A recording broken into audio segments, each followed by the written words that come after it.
Picture this. It is 3:17 in the morning, somewhere deep inside Nazi-occupied Europe. The night is silent. No engines, no gunfire, no warning. Then, movement. German soldiers step out of the darkness, eyes wide open, hands steady, faces empty. They've been marching for 3 days. No sleep, no food, no rest. And yet, they do not stop. They move forward like machines. And the question history avoided for decades is simple. How? How did an army fight without sleep? How did men run on nothing and never collapse?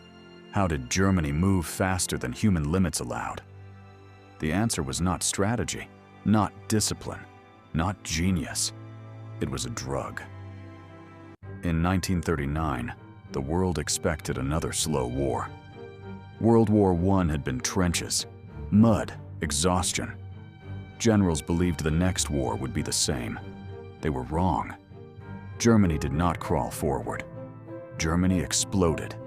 Tanks crossed borders in hours. Infantry followed without pause. Airstrikes hit before defenses even activated. Poland collapsed in weeks. France, one of Europe's strongest armies, fell in just 6 weeks. Allied commanders were stunned. Captured soldiers kept repeating the same words. They never stopped. They didn't sleep. They just kept coming. This was not human endurance. This was something else. Berlin, 1938. Inside a pharmaceutical laboratory, scientists finalize a small white pill. Its name is Pervitin, a powerful stimulant. Methamphetamine. At first, it is sold legally. No prescription, no warnings. Housewives use it to clean longer. Students use it to study all night. Doctors call it harmless. The side effects are ignored because the effects feel miraculous. Fatigue disappears. Hunger fades. Confidence explodes. Fear vanishes.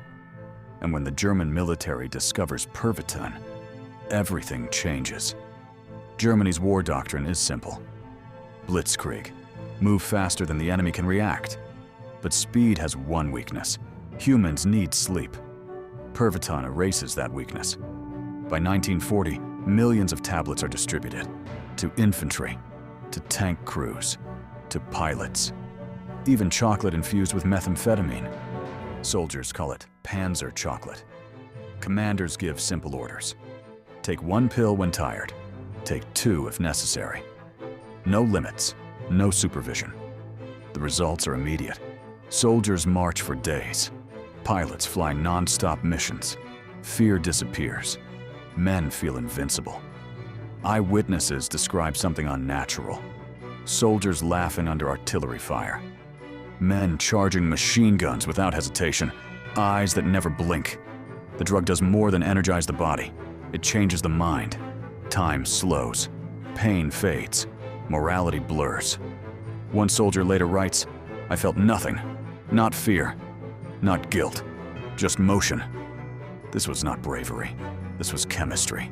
And the drug does not stop with the soldiers. Adolf Hitler himself is using it. His personal physician injects him daily.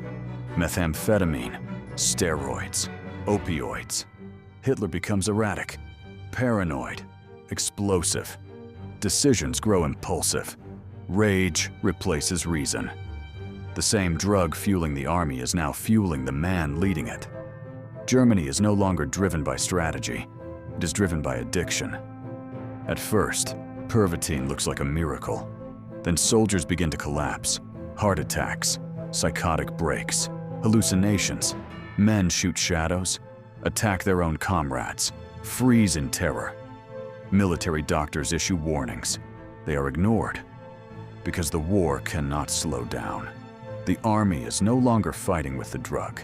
It is fighting because of it. 1941.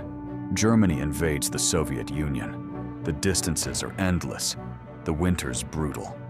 Pervitin keeps soldiers moving, but the human body cannot recover.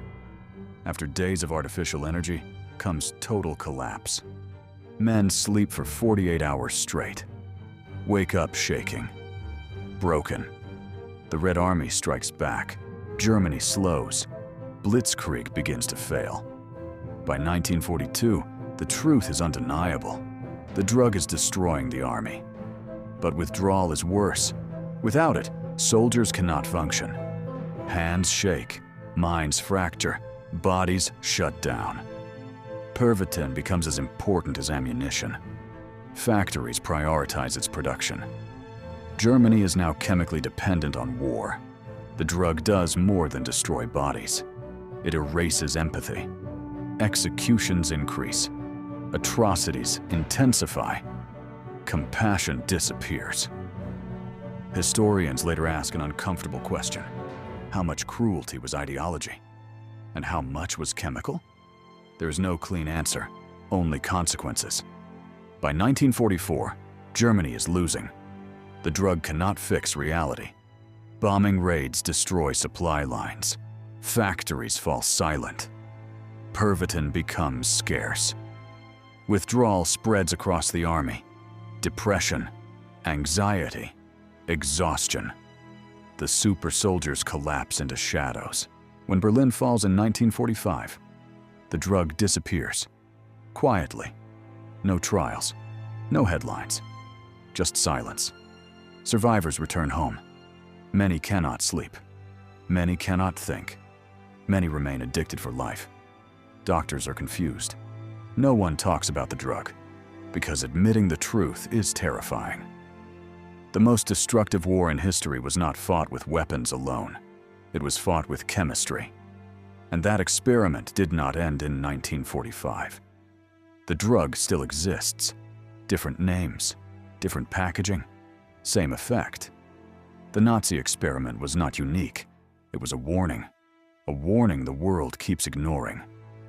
So the next time you hear about Blitzkrieg, about unstoppable soldiers, about inhuman endurance, remember this. Behind the uniforms, behind the flags, behind the ideology was a pill. Small, white, deadly. It did not create victory. It created destruction. History remembers battles. But sometimes, the most dangerous weapon is small enough to swallow. And once you do, there is no turning back.